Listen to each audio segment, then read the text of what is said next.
We can plot the motion of an object through distance or displacement time graph, which tracks the distance an object covers from its starting point. Let's have a look at this graph. Time, measured in seconds, goes on the horizontal x-axis at the bottom. The displacement or distance from starting point, measured in meters, goes on the vertical y-axis.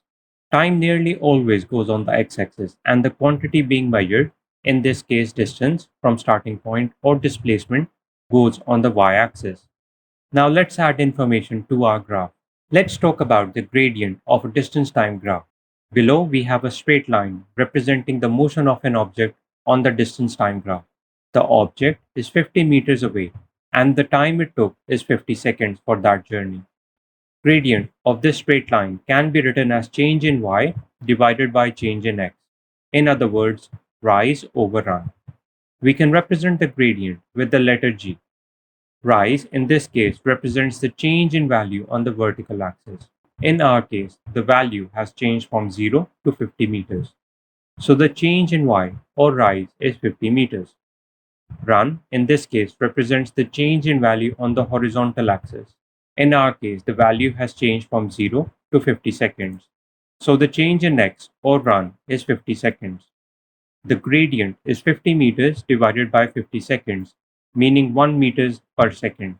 Note the unit, meter per second. This is the same unit as that of speed and velocity. Therefore, gradient of distance time graph is equal to speed of an object, while gradient of displacement time graph is equal to velocity of an object.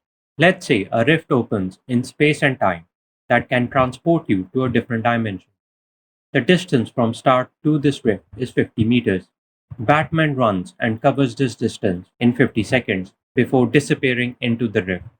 Pikachu runs faster and covers this distance in 30 seconds before also disappearing into the rift. Now, if we draw a distance time or displacement time graph for both, we get a yellow straight line for Pikachu. It starts from 0, finishes at 30 seconds, in which it covers a distance of 50 meters. The purple line is for Batman, who also starts from 0, finishes at 50 seconds, in which it also covers a distance of 50 meters. We know that Pikachu has greater speed because it covers the same distance in less time. It covered 50 meters in 30 seconds, while Batman is slower as it covered 50 meters in 50 seconds. This information is also reflected by the shape of the graph. The yellow line is closer to y-axis compared to the purple line. This shows that it is more steep than purple line. The steeper the line, the greater its gradient and higher its speed. Line is steep if it is closer to y-axis. We can judge this by looking at both rise and run. Line is steep if it has greater rise or more change in y-axis. In this case, both have the same rise or change in y-axis, 0 to 50. So the deciding factor is the run or change in x-axis. Line is also steep if it has lesser run or less change in x-axis. The run of yellow line is less than the purple line. Therefore, yellow line is steeper. We can also verify this numerically. We know that gradient is defined as the ratio between change in y to change in x-axis. This can be rewritten as rise over run. For yellow line, the value on y-axis has changed from 0 to 50, so the rise is 50 meters. The value on the x-axis has changed from 0 to 30 seconds. Therefore, the gradient is 50 over 30 equals 1.67 meters per second. For purple line, the value on y-axis has changed from 0 to 50, so the rise is 50 meters. The value on the x-axis has changed from 0 to 50 seconds. Therefore, the gradient is 50 over 50 equals 1 meters per second.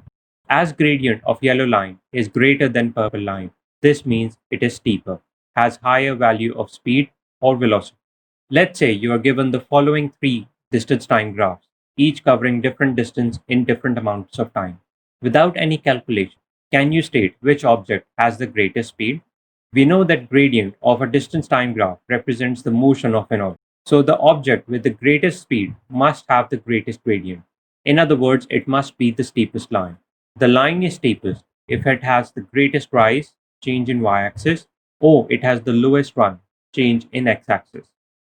Of the 3 lines, the blue line has the greatest rise. Its value has changed from 0 to 50. The value of red line has changed from 0 to 40. The change in value for green line is 0 to 20. So the greatest rise is for the blue line. Of the three lines, the blue line has the least run. Its value has changed from 0 to 20. The value of the red line has changed from 0 to 30. The change in value for green line is 0 to 40. So the least run is for the blue line. Without calculations, the greatest rise and least run is for the blue line. Hence, it has the greatest speed. An alternate way to understand this concept is that the line which is closer to y-axis has the greatest gradient. Of the three lines, blue line is closest to y-axis, hence the greatest gradient.